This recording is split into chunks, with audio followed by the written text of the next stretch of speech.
Selamat malam ibu-ibu kaum wanita. Sudah lama ibu-ibu tidak jumpa dengan saya ya, Ibu Ratna ya.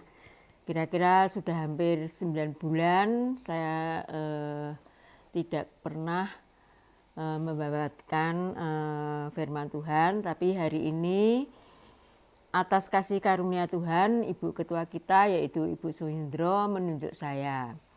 Dan mungkin ada beberapa orang yang pasti saya ingat merasa jengkel karena saya mungkin kadang-kadang terlalu lama dan membicarakannya itu ngalor ngidul. Tetapi saya bersyukur atas kasih karunia apabila pada sore hari ini saya boleh membawakan berita kebenaran firman Tuhan sesuai dengan keberadaan saya yang telah cukup lama tidak bertemu dengan ibu-ibu.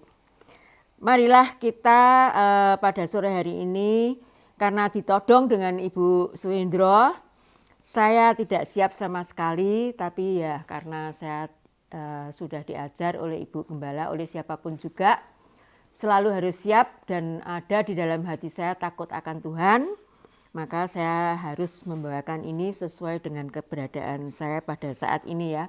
Dukung di dalam doa. Kita ambil di 2 Petrus 3 yaitu ayat 1 sampai 16 yang judulnya adalah Hari Tuhan. Mengingat masa-masa COVID-19 ini seolah-olah kita diperingatkan ya bahwa kalau kita boleh berpikir sejenak, seolah-olah Tuhan itu menguji diri kita bahwa murka Tuhan itu sesungguhnya sudah diarahkan kepada seluruh isi dunia dan serta isinya. Namun murka Tuhan itu belum seperti apa yang dijanjikan, yaitu murka tanpa campuran. Jadi saatnya kita ini di dalam COVID-19 ini kita cukup diuji untuk merasakan betapa Tuhan itu kalau sudah istilahnya memberikan sesuatu yang tidak dapat diprediksi oleh manusia siapapun juga di muka bumi ini di seluruh dunia terjangkit akan masalah COVID ini. Dan akhir-akhir ini begitu banyaknya simpang siur, ada yang berbicara tentang ini konspirasi politik, ada yang berbicara ini tentang Tuhan yang mengizinkan, memang pasti Tuhan yang mengizinkan. Ada yang tidak takut mati, ada yang takut mati, terjadi simpang siur sehingga kita perlu waspada, berhati-hati sebagai kaum wanita di dominasi gereja kita Kalvari agar kita ini menjadi seorang wanita yang tangguh di dalam menghadapi situasi dunia yang saat ini sesungguhnya tidak lagi cukup ramah, tapi memberikan kepada kita rasa ketakutan, kebingungan, kesedihan yang tidak dapat kita singkirkan kalau kita berbicara sebagai manusia biasa. Namun kita telah diselamatkan di dalam Kristus Yesus. Marilah dengan judul yaitu perikop pada sore hari ini yaitu Hari Tuhan. Hari Tuhan berarti sebuah hari di mana Tuhan akan datang yang kedua kalinya untuk menjadi hakim atas seluruh umat manusia di muka bumi ini. Kedatangan Tuhan yang kedua kalinya ini tidak seperti kedatangan Tuhan yang pertama, yaitu memberikan anaknya yang tunggal, yang imut-imut, namun dia mempunyai yaitu tugas dan tanggung jawab karyanya yang besar, yaitu menjadi seorang juru selamat bagi kita umat manusia. Dan kita beruntung kalau menjadi seorang wanita yang dipanggil, dipilih, dibenarkan di dalam kasih Kristus Yesus. Marilah kita mulai yaitu ayat yang pertama ya. Saudara-saudara yang kekasih, ini sudah surat yang kedua. Berarti ada surat yang pertama. Yang kutulis kepadamu. Kepadamu ini artinya yaitu anak-anak yang sudah mengenal yaitu kasih Kristus Yesus yang sudah dipanggil dan dipilih untuk menerima keselamatan yang daripadanya. Di dalam kedua surat itu aku berusaha menghidupkan pengertian yang murni oleh peringatan-peringatan. Jadi di sini ada suatu usaha daripada Rasul Paulus itu, suatu karya dari Rasul Paulus itu untuk menghidupkan pengertian yang murni. Ya, yang murni ini perlu kita garis bawahi ya. Murni dalam arti tidak ada campuran. Seperti murka Tuhan yang tidak ada campuran. Jadi Rasul Paulus mengatakan yang murni berarti ada yang tidak murni. Itu perlu kita garis bawahi. Oleh peringatan-peringatan, ya peringatan-peringatan itu boleh dikatakan yaitu mendorong, memberikan kita satu hal yaitu memimpin, mengingatkan, membangun agar hidup kita sebagai orang percaya, sebagai anak-anak Tuhan teristimewa kaum wanita di mana kita mempunyai tanggung jawab yang sangat besar. Kalau di dunia yaitu tanggung jawab menjadi garda yang terdepan. Itulah sesungguhnya kita menjadi seorang wanita. Yang dilanjutkan, supaya kamu mengingat akan perkataan yang dahulu telah diucapkan oleh nabi-nabi kudus dan mengingat akan perintah Tuhan dan juru selamat yang telah disampaikan oleh rasulmu kepadamu. Jadi di sini melibatkan yaitu mulai zaman pertama kali yaitu supaya kamu mengingat akan perkataan-perkataan yang dahulu yaitu perkataan-perkataan nabi-nabi zaman dahulu, istilahnya yaitu perjanjian lama telah diucapkan oleh nabi-nabi kudus. Berarti kalau ada perkataan nabi-nabi kudus, sekarang ini ada nabi-nabi yang pasti tidak kudus. Sudah berulang kali Ibu Gembala memberikan kebenaran firman Tuhan, ada nabi-nabi palsu. Itu yang perlu digarisbawahi kita sebagai kaum wanita. Jangan sampai kita terjebak dengan, yaitu kalau zaman sekarang, yaitu zaman anugerah, pendeta-pendeta yang memberikan kepada kita suatu didikan, kebenaran firman Tuhan yang disamarkan yang pada dasarnya untuk kepentingan pribadinya. Sudah pasti kemarin Ibu Gembala memberikan yaitu ajaran didikan di mana saat ini kita banyak melihat karena ibadah kita sekarang ini tidak lagi di ibadah yaitu di sebuah gedung, namun ibadah di rumah-rumah. Dan di zaman yang modern ini kita bisa mengambil satu ibadah siapapun juga, dari dominasi dimanapun juga. Jadi kalau ibu-ibu kaum wanita mungkin memberikan dirinya kesempatan untuk membaca kebenaran firman Tuhan yang diberitakan oleh pendeta-pendeta yang lain, harap berhati-hati. Karena kalau di sini dikatakan nabi-nabi kudus berarti ada nabi-nabi yang tidak kudus. Dan mengingat akan perintah Tuhan dan juru selamat yang telah disampaikan oleh rasul-rasulmu kepadamu. Kalau zaman dulu rasul-rasul termasuk Rasul Paulus yang hidup bersama Tuhan, yang selalu menjadi murid yang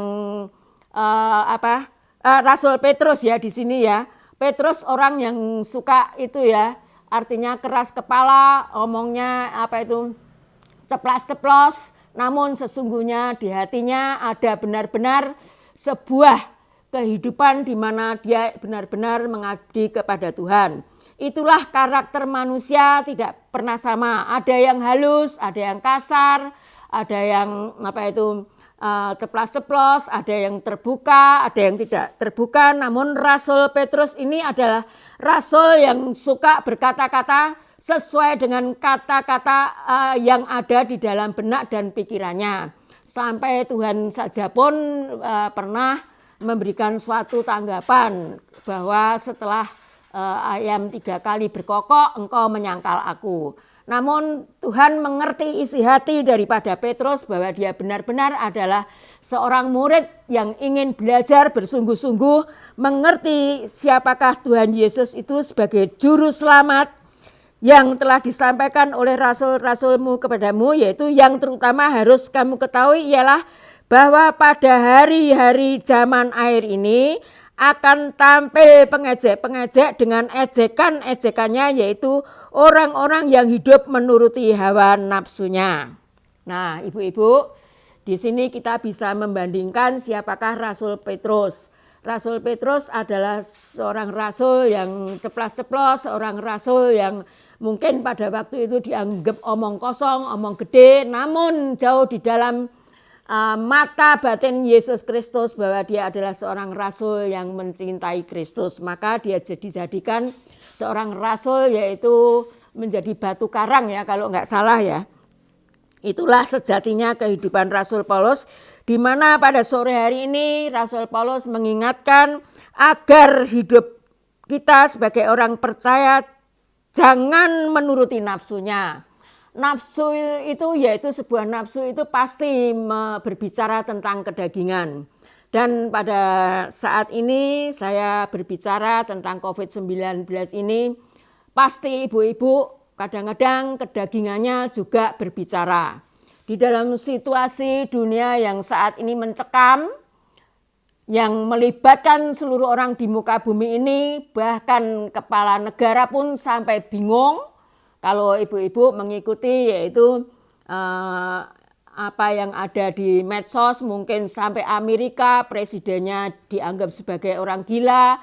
Di Indonesia terjadi tuding menuding, yang istilahnya kalau saya membaca di dalam situasi ini saya benar-benar beristirahat total. Jadi kesibukan saya suka membaca, melihat-lihat yaitu handphone suami saya.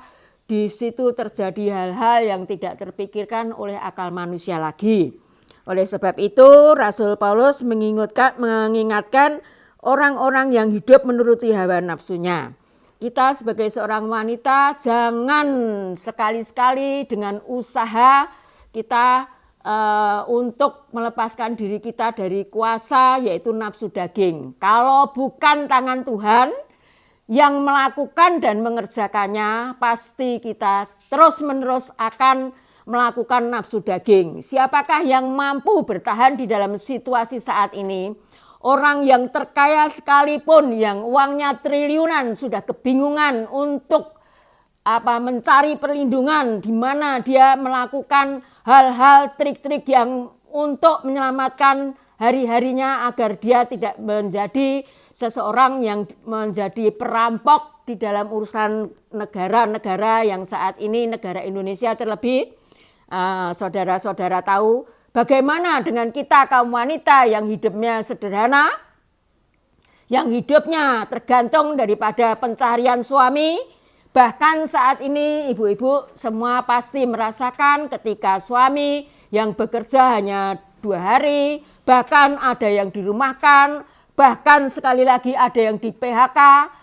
Itulah sesungguhnya suatu ajaran dari didikan Tuhan, bagaimana kita sebagai seorang ibu harus dapat menjadi penolong bagi suami kita, harus dapat berkreatif untuk membantu kehidupan ekonomi suami kita.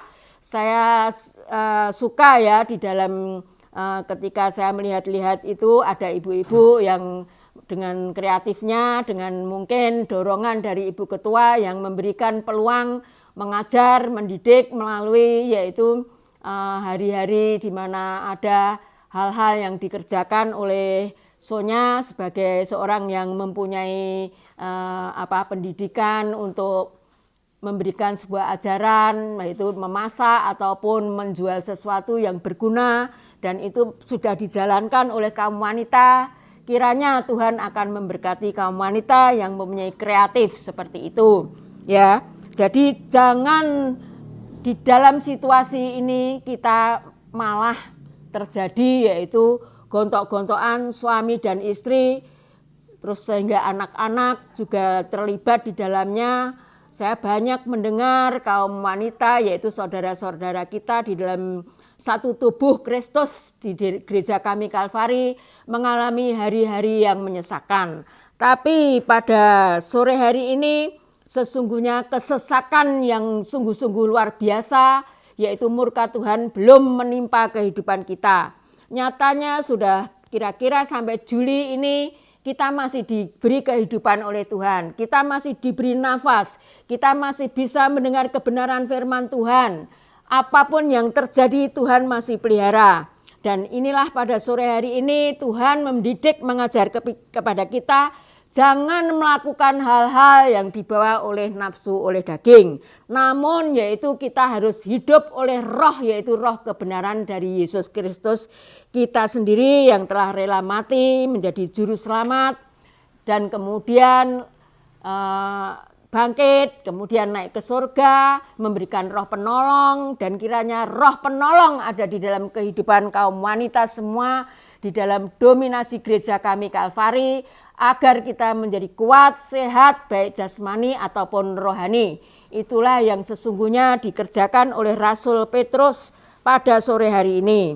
Dan ayat yang selanjutnya kita baca ya. Keempat, kata mereka, di manakah janji tentang kedatangnya itu? Nah, inilah sesungguhnya ada di dalam kehidupan daripada anak-anak Tuhan yang tidak mengenal siapakah Kristus itu. Karena Kristus itu adalah anak Allah. Dia pun juga tidak mengerti kapan sampai hari ini akan berhentinya COVID. Kalau bukan dari Bapa di surga yang melakukannya, dia pun sesungguhnya tidak tahu. Walaupun dia adalah seorang daripada yang sebenarnya adalah Allah sendiri, namun dia sebagai anak Allah. Dia sudah pernah berfirman bahwa apapun saya tidak tahu, saya hanya mengerjakan yaitu utusan Bapa. Oleh sebab itu ibu-ibu pada sore hari ini, janganlah kita tidak sabar menunggu. Kita harus waspada, berjaga-jaga. Sampai kapan COVID ini terjadi? Ada yang bilang sampai akhir tahun, ada yang bilang 2 tahun, ada yang bilang 3 tahun, ada yang bilang 5 tahun. Kalau kita terjebak di dalam situasi yang sedemikian rupa, pasti kita akan roboh sebagai manusia, terlebih orang-orang yang hidupnya pas-pasan. Namun pada sore hari ini biarlah kita menyadari bahwa ketika kita masih diberikan nafas, kita masih diberikan kesempatan untuk menghirup udara, kita masih ada di tengah-tengah keluarga melihat anak, istri, suami, dan keluarga kita masing-masing bersama-sama hidup di dalam sebuah rumah besar ataupun kecil, itu adalah suatu bentuk daripada kasih Allah.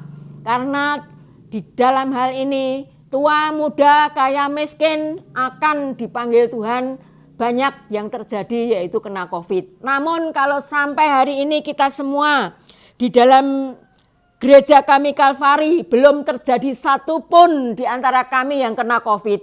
Itu adalah suatu karya Tuhan di dalam kehidupan kita sebagai orang-orang yang percaya di bawah bimbingan Bapak Ibu Gembala yang dipercayakan untuk membuat kami menyadari bahwa kasih Allah itu jatuh atas di dalam kehidupan kami sebagai anak-anak Allah di dalam dominasi gereja kami Kalvari. Saya mengajak kaum wanita dan semuanya agar kita kembali sadar bahwa begitu besar kasih Allah di dalam kehidupan kami bergereja, bukan oleh karena kekuatan kami, bukan oleh karena kepandaian kami, namun pasti ada yang membentengi. Satu di antara daripada kehidupan kami di dalam bergereja, pasti ada orang-orang yang dibenarkan di dalam kebenaran firman Tuhan. Itulah sesungguhnya yang menjagai kami semua. Oleh sebab itu saya mohon kepada semua kaum wanita juga yang berada di dalam kehidupan kami bergereja, marilah kita saling bersatu padu bertolong-tolongan. Mungkin itu karena ketakutan kami tidak bergereja, saling berdoa, saling menghargai, saling menghormati. Itulah yang dikehendaki oleh anak-anak Tuhan di luar daripada kehidupan kita yang saat ini tidak dapat bertemu satu dengan yang lain. Kemudian kita lanjutkan yang kelima ya. Sebab sejak bapak-bapak leluhur kita meninggal, segala sesuatu tetap seperti semula pada waktu dunia diciptakan. Ya, ini tadi yang keempat. Itukah kebenaran firman Tuhan. Sejak dari dulu kala sampai sekarang kok Tuhan tidak datang-datang. Tuhan itu tidak datang-datang karena memang belum genap jumlah yang dibutuhkan oleh Tuhan untuk mewujudkan suatu dunia baru, yaitu dunia yang tidak ada lagi tangis dan kertak gigi, namun dunia yang selalu bersukacita, memuji, memuliakan nama Tuhan.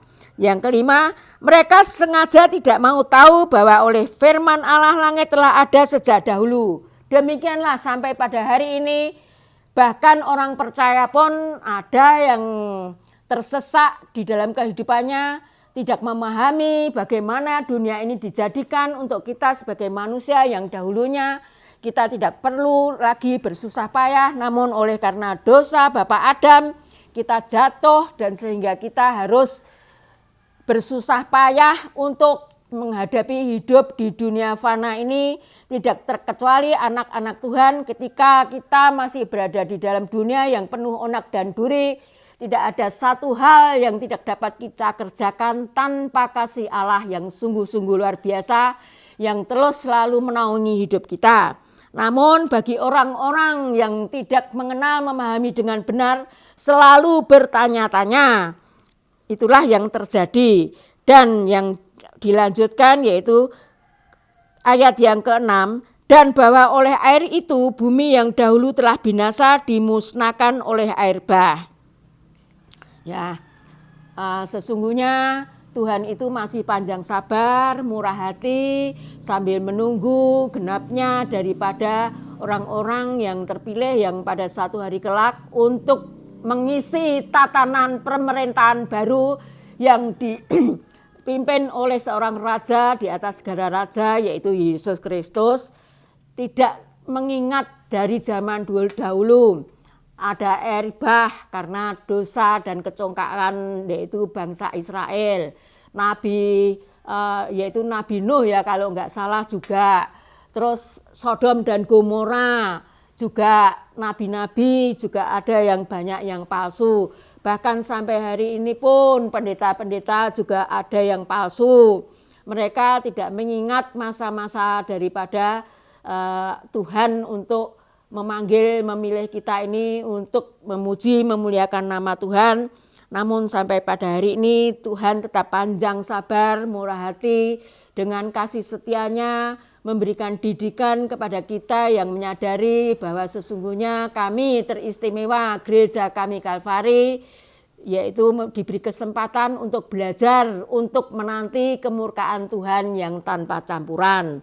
Sebab itu biarlah kita tetap bersandar kepada Tuhan, hanya memandang satu-satunya Tuhan yang dapat melepaskan kita dari COVID ini sambil kita menanti-nanti supaya kita ini terluput dari COVID-19.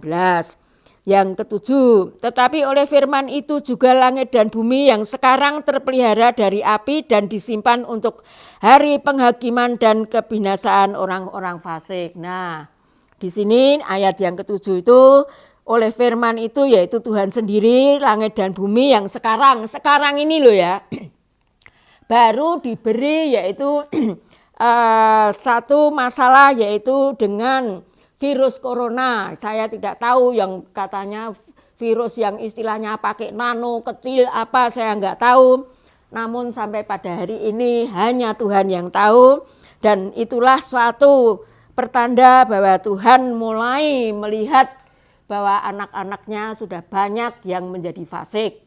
Bahkan orang-orang percaya pun kadang-kadang menjadi fasik karena tidak kuatnya tekanan hidup, sehingga melupakan yaitu perintah Tuhan. Kita melanggar kalau barang siapa yang mendengar kebenaran firman Tuhan yang disampaikan oleh Ibu Gembala Sidang, pelanggaran itu bukan membunuh, namun ketika kita tidak menuruti perintahnya, mungkin oleh karena situasi waktu, situasi kondisi, situasi mencari uang, tidak menomorsatukan Tuhan lebih dahulu. Ya itu yang dikatakan, saya rasa saya tidak perlu memperpanjang lebarkan masalah yang sedemikian rupa. Namun sesungguhnya saat ini sudah Tuhan sedang mempersiapkan yaitu api yang disimpan untuk hari penghakiman dan kebinasaan orang-orang fasik.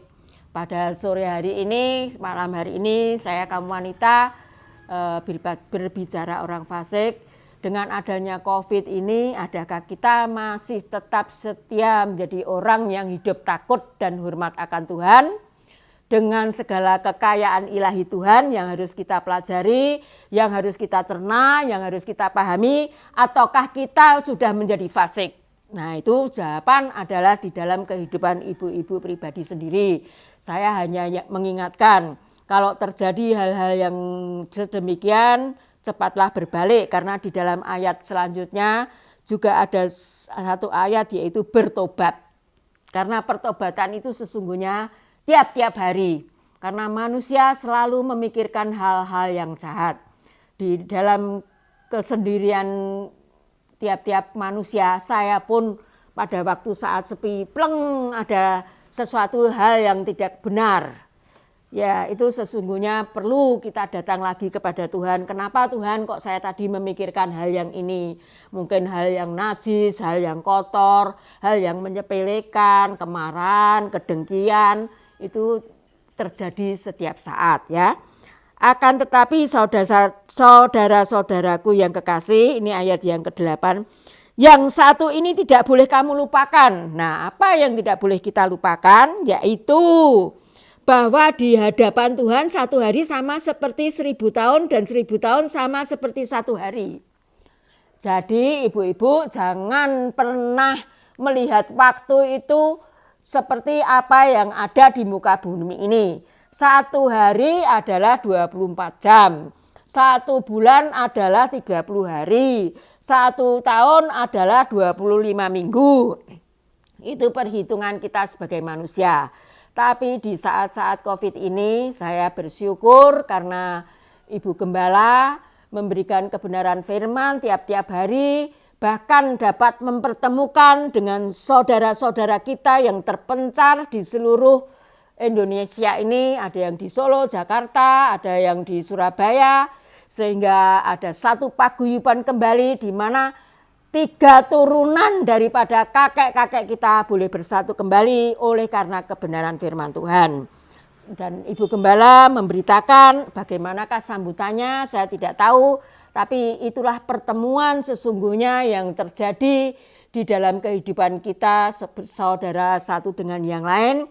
Ibu Gembala boleh membawa berita firman Tuhan. Istilahnya penginjilan yang tidak perlu keluar kota, yang perlu biaya, yang perlu ini dan itu. Justru penginjilan ini hanyalah memerlukan waktu yang singkat, entah yang di sana yang tidak punya uang, mungkin harus membeli pulsa, itu terserah mereka semua. Tapi yang pasti Ibu Gembala sudah memberitakan kebenaran firman Tuhan. Dan biarlah kaum wanita yang lain mungkin yang menerima boleh juga kalau di share ke orang-orang lain, berarti Anda sekalian juga sudah memberitakan kebenaran firman Tuhan. Ya, yang di sini ya. Jadi jangan ibu-ibu berharap bahwa waktu Tuhan adalah waktu seperti apa yang ada di muka bumi ini. Tuhan tidak punya waktu. Tuhan waktunya tidak terbatas. Jadi sampai tidak bisa dihitung ini tadi. Tuhan satu hari sama seperti 1000 tahun, 1000 tahun sama seperti satu hari. Ini cara kasarnya, Tuhan itu tidak mempunyai batasan waktu. Jadi kita yang hidup di dunia yang fana ini punya batasan waktu. Harap berjaga-jaga, harap waspada, harap berhati-hati, jangan lengah, sehingga kita yaitu dengan berdalih dengan waktu. Karena waktu adalah milik Tuhan. Yang ke-9, Tuhan tidak lalai menepati janjinya. Lah, Tuhan tidak lalai menepati janjinya. Ibu Gembala sudah mengatakan janji Tuhan itu tidak pernah berdusta seperti kita manusia. Janji Tuhan itu tidak pernah tidak digenapi seperti kita manusia yang mudah berjanji namun gampang sekali tidak menepati. Jadi Ibu Gembala kemarin aja sudah bilang bahwa 90% Alkitab sudah digenapi, tinggal sekarang yaitu sampai pada Wahyu belum digenapi. Tapi Tuhan begitu kasih setianya sehingga memberikan kepada kita kesempatan untuk dididik, untuk diterjunkan di tengah-tengah kesulitan yang saat ini tampil yaitu di dalam dunia COVID. Sanggupkah kita hidup di dalam hari-hari yang menyesakkan ini. Tapi sesungguhnya kalau kita dapat mengambil hikmahnya, yang dahulu ya seperti yang dapat baca-baca dari orang-orang itu, yang dulu suaminya suka keluyuran, sekarang di rumah. Yang dulu bagaimana pokoknya jaga jarak, sekarang kumpul di rumah. Namun satu pertanyaan lagi yang perlu saya lontarkan, apakah dengan bersatunya Bapak Ibu di rumah itu menimbulkan sesuatu hal yang positif? Bagi saya masih ada satu tanda tanya. Karena banyak yang terjadi, yaitu suami menyalahkan istri, istri menyalahkan suami, anak bagaimana lah. Nah, itu sesuatu hal yang perlu kita pikirkan. Suami sudah keluar, ya seperti saya kenal dengan Pak Riki, jadi Gojek, sehari katanya dapat hanya 20-30. Saya bilang, Pak, kalau gitu rokokmu aja ada 10 ribu kamu bawa pulang ke rumah, apakah Ibu Santi ndak keok-keok ya toh? Jadi suatu tanda tanya. Sesungguhnya yang kita ambil adalah sesuatu hal yang positif, di mana ketika kita boleh berkumpul, dirikanlah suatu itu ya kalau yang dikatakan ibadah suami istri anak-anak, itu kan baik. Jangan bukan ibadah tapi kegaduan. Nah, itu kegaduan hanya karena gara-gara COVID. Jemu melihat istri, jemu melihat suami, jemu melihat anak-anak di rumah, yang saya pun juga kalau boleh ditanya, saya jemu melihat cucu-cucu saya di rumah yang dia juga jemu di sekolah. Kalau kita tidak panjang sabar, adanya yaitu luapan emosi. Namun sebagai seorang nenek, saya kadang-kadang juga cuma berdiam diri saja. Karena saya tidak dapat memberikan solusi. Memang dunia saat ini harus mematuhi peraturan pemerintah. Dan di dalam kepatuhan kita pun itu sampai hari ini ternyata banyak orang yang tidak mematuhi. Makanya terjadi lagi COVID yang bahkan tidak melandai, bahkan lagi naik ya. Tuhan tidak lalai menepati janjinya. Nah, ini janjinya diberikan kepada siapa? Bukan kepada orang yang fasik itu tadi, yang di ayat yang di atas itu. Tetapi orang-orang yang benar-benar memahami Allah. Mau belajar itu yang terpenting. Karena belajar itu sulit. Untuk mengerti memahami Allah itu amat sangat sulit. Kalau sampai saat COVID ini kita tidak dapat belajar memahami siapa Allah, tidak kecil kemungkinannya ketika COVID boleh terselesaikan, pasti ada hal-hal yang lebih parah daripada ini. Kalau kita dapat menyelesaikan di dalam situasi COVID ini, pasti selanjutnya ibu-ibu akan juga memperoleh kemenangan lepas kemenangan di dalam menghadapi situasi dunia yang sudah dikatakan oleh hari Tuhan ini, di mana menunggu api daripada kemurkaan Tuhan itu akan melalap seluruh umat manusia di muka bumi ini yang hidupnya tidak berkenan di hadapannya. Terus selanjutnya ya, sekalipun ada orang yang menganggapnya sebagai kelalaian, tetapi ia sabar terhadap kamu. Nah, sudah lagi diingatkan. Mungkin kita saat ini lalai ya ibu-ibu ya. Dengan COVID ini kita lalai. Lalai malas ibadah, lalai menjadi anak-anak Tuhan seperti yang dikatakan Ibu Gembala. Saya tidak dapat sebutkan satu persatu. Namun sore hari ini Tuhan berbicara kepada kita sebagai kaum wanita, sebagai penolong, sebagai pendorong daripada kepala rumah tangga kita. Jangan kita lalai. Tetapi ia sabar terhadap kamu. Loh, panjang sabar sekali loh Allah itu di dalam kehidupan kita. Di dalam COVID ini yang semua orang seluruh dunia porak-poranda, kita sebagai orang percaya sore hari ini masih dihibur, masih digugah, masih dipagari dengan perkataan-perkataan kasih setianya. Yaitu jangan lalai. Jangan menganggap sebagai kelalaian, tetapi ia sabar terhadap kamu. Nah ini loh, ini yang perlu harus kita garis bawahi ya. Karena ia menghendaki supaya jangan ada yang binasa, melainkan supaya semua orang berbalik dan bertobat. Kembalinya ke ini lagi. Siapakah yang fasik? Orang fasik itu berarti yang membelakangi Tuhan, cerita Ibu Gembala. Orang fasik itu berarti orang yang tidak melakukan hukum dan perintahnya. Ya bahkan yang lalai ini pun dapat mengakibatkan kehilangan daripada karya Tuhan, yaitu hidup kekal. Di mana kita malah diberitahu oleh Tuhan supaya jangan ada yang binasa. Baru COVID aja kalau kita sudah binasa rohani kita, lah bagaimana kita bertahan kalau pada waktu api penghakiman yang akan didatangkan oleh Allah seperti kilat itu ya. Melainkan supaya semua orang berbalik dan bertobat. Garis besarnya hari Tuhan yaitu untuk kita kaum wanita, yaitu marilah kita berbalik dan kita bertobat. Di dalam penderitaan saat ini tidak mudah, saya tahu tidak mudah, untuk memikirkan periuk, untuk memikirkan anak-anak sekolah, untuk hal-hal yang lain, bahkan orang-orang yang kos saya sudah banyak mendengar, tidak saja daripada orang-orang gereja, bahkan karyawan-karyawan yang lain juga mengalami hari-hari yang menyesakkan. 10 ya, tetapi hari Tuhan akan tiba seperti pencuri. Nah ini diingatkan lagi, seperti pencuri.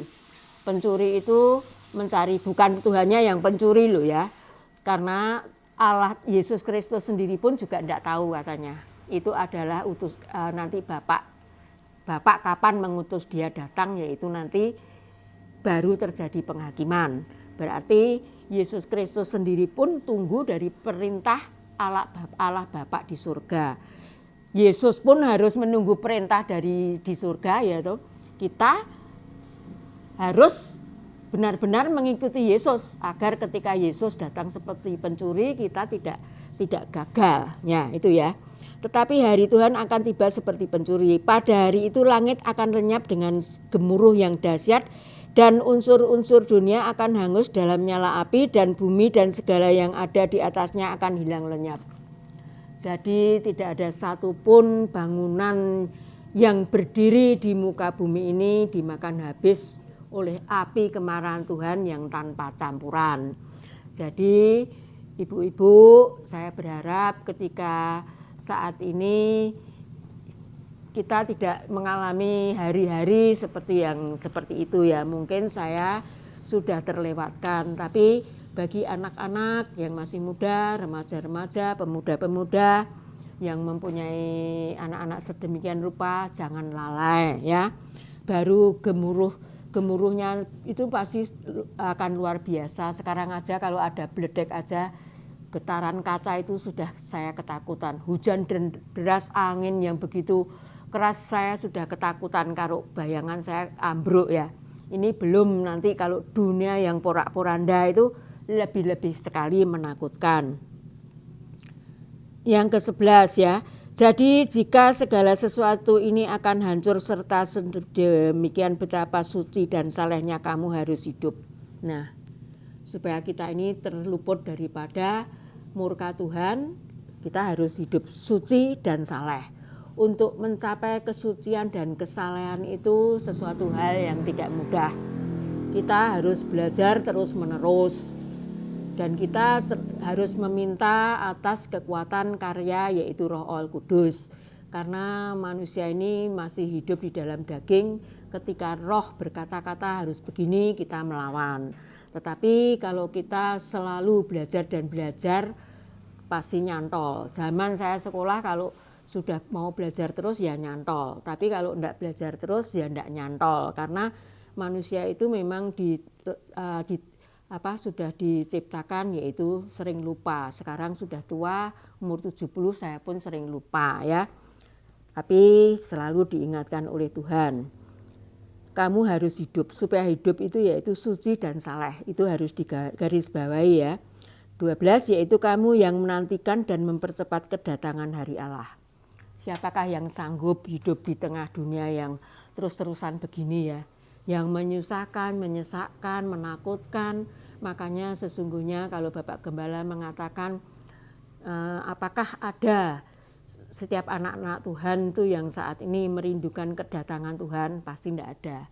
Yang dirindukan yaitu hanya perkara-perkara jasmani seperti yang dikhotbahkan Ibu Gembala. Namun pada sore hari ini yaitu kedatangan Tuhan yang kedua kali itu sesungguhnya harus benar-benar dirindukan oleh orang-orang percaya agar anak-anak kita ini terluput daripada hal-hal yang sedemikian ya. Karena semakin hari dunia semakin bertambah jahat, semakin hari semakin anak-anak tidak mendapatkan pendidikan yang benar, baik secara pendidikan sekolah, terlebih pendidikan rohani. Kesulitan demi kesulitan ada di dalam kehidupan sebagai orang percaya. Kalau Tuhan segera datang dengan kerinduan kita masing-masing sebagai orang percaya, berarti kita ini sesungguhnya sudah membantu, yaitu keturunan kita. Jangan sampai terjadi hal-hal yang tidak diinginkan ya. Yang ke-13, tetapi sesuai dengan janjinya kita menantikan langit yang baru. Nah, semua ini sesudah dunia diporak-porandakan, pasti Tuhan akan membuat dunia baru, langit baru, di mana Yesus Kristus sebagai Raja di atas segala raja, yang ada hanyalah sukacita, yaitu nyanyian untuk memuliakan nama Tuhan, itu yang sudah terjadi, yang sesungguhnya diharapkan oleh orang-orang kita sebagai orang percaya. Sebab itu 14, saudara-saudaraku yang kekasih, sambil menantikan semuanya ini kamu harus berusaha. Berusaha di sini bukan seperti apa yang dikatakan itu ya, karena ada firman Tuhan juga yang mengatakan kerjakanlah keselamatanmu. Keselamatan yaitu pengampunan itu adalah anugerah, tapi mengerjakan itu adalah respon. Dan respon itu pun kalau dikerjakan tanpa daripada pertolongan Roh Kudus, yaitu usaha kita sebagai manusia pasti akan mengalami kegagalan. Ingat itu akan berita yang disampaikan oleh Ibu Gembala, supaya kamu kedapatan tidak bercacat dan tidak bernoda di hadapannya. Nah, bagaimana supaya tidak bercacat dan tidak bernoda itu, yaitu setiap hari kita harus memeriksa diri kita, sudahkah kita melakukan apa yang menjadi kehendak Tuhan. Kehendak Tuhan itu apa toh? Sederhana sebetulnya, yaitu memuliakan namanya. Memuliakan namanya itu dengan cara bagaimana toh? Yaitu dengan melakukan perintahnya. Lah perintahnya Tuhan itu apa toh? Ya seluruh Alkitab ini. Namun kita sebagai manusia tidak mungkin dapat memenuhi kriteria ini. Tapi yang terpenting yaitu usaha kita untuk belajar selalu melibatkan Tuhan di dalam kehidupan kita sehariannya, melibatkan Tuhan, itu Tuhan yang akan menilai. Jadi yang berbicara yaitu kembali kepada hati kita. Hati saya mungkin tidak sama dengan hati ibu-ibu, tapi hati untuk merindu kepada Tuhan itu pasti ada banyak kiatnya.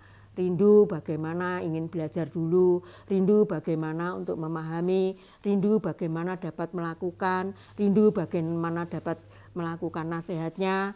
Kalau usia saya sudah cukup tua, mungkin dengan pengalaman pahit, getir, saya mungkin lebih dapat memahami sedikit-sedikit ya. Tapi kalau ibu-ibu yang masih muda, yang masih dalam umur-umur ya di bawah 40 tahun, mengalami hari yang gelap seperti ini pun pasti akan mengalami kesusahan. Ya, itulah yang dapat saya sampaikan dalam perdamaian dengan Dia. Jadi pertama-tama kita harus berdamai dengan diri kita sendiri. Kita sadar kita manusia berdosa, kita perlu pengampunan, kita perlu pertobatan. Sesudah kita mendapatkan itu, kita berdamai dengan Tuhan. Ya, yang 15, anggaplah kesabaran Tuhan kita sebagai kesempatan bagimu untuk beroleh selamat. Kita diingatkan kembali kesabaran Tuhan sampai hari ini untuk kita semua kaum wanita, untuk semua orang percaya di muka bumi ini yang mengalami hari-hari yang gelap, sesungguhnya adalah untuk memberi kesempatan kepada kita semua agar kita boleh melihat sesungguhnya Tuhan itu panjang sabar dan murah hati. Seperti juga Paulus, saudara kita yang kekasih, telah menulis kepadamu menurut hikmat yang dikaruniakan kepadamu. Yaitu sesungguhnya rasul-rasul kita, yaitu Rasul Paulus pun sudah mempunyai hakikat yang sama seperti halnya Rasul Petrus yang saat ini memberitakan kebenaran firman Tuhan. Yang 16, hal itu dibuatnya dalam semua suratnya apabila ia berbicara tentang perkara-perkara ini. Perkara ini yaitu perkara hari Tuhan ya. Yang terakhir, dalam surat-suratnya itu ada hal yang sukar difahami, memang sukar difahami. Bagaimana kita dapat memahami hati Tuhan yang sungguh-sungguh luar biasa, yang dapat menciptakan langit dan bumi serta segala hatinya, segala isinya ya. Kita sendiri aja tidak dapat memahami hidup kita. Hidup kita harusnya kita memahami Tuhan, namun harusnya malah Tuhan yang harus memahami kita. Itu adalah hal yang terbalik ya. Sesungguhnya kita belajar memahami diri kita sendiri, kita yang berdosa, sudah diampuni, menerima keselamatan. Kita harus menerima keberadaan kita, bagaimana kita menyukakan hati Tuhan, yaitu melakukan kehendaknya. Sehingga orang-orang yang tidak memahaminya dan yang tidak teguh imannya kembali berbicara soal iman. Soal iman saya rasa ibu-ibu lebih paham, sudah mengerti lebih daripada semuanya. Karena gereja kita yang dibicarakan selalu iman, dan iman teguh berdiri tidak goyah seperti pohon sanobar ya, itu yang sudah terus didengungkan, digaungkan oleh Bapak, Ibu Gembala, dan bagi mereka yang selalu memberitakan kebenaran firman Tuhan, sekali lagi diingatkan agar iman kita ini teguh. Memutar balikkannya menjadi kebinasaan mereka sendiri. Jadi kalau kita keluar dari iman itu, miring sedikit kita akan binasa. Kita diingatkan sama seperti juga yang mereka buat dengan tulisan-tulisan yang lain. Jadi semua rasul yang menjadi murid-murid Tuhan itu sesungguhnya menginginkan hidup kita seperti hidupnya rasul. Tapi rasul dulu melihat berdampingan dengan Tuhan, namun kita tidak, tapi Tuhan sudah memberikan roh penolong. Jadi kerjakanlah roh penolong itu untuk kita boleh hidup seperti Rasul Paulus, Rasul Petrus, Yohanes, dan semuanya. Terima kasih ibu-ibu, mungkin terlalu panjang, namun kesempatan 9 bulan ini mungkin yang tiap-tiap hari saya bersama-sama dengan Ibu Gembala memberitakan kebenaran firman Tuhan, boleh membangkitkan kembali supaya ibu-ibu sadar dan menyadari bahwa kita ini perlu Tuhan tiap-tiap hari. Terima kasih, Tuhan memberkati. Sekali lagi terima kasih kepada Ibu Ketua, yaitu Ibu Suhendro. Amin.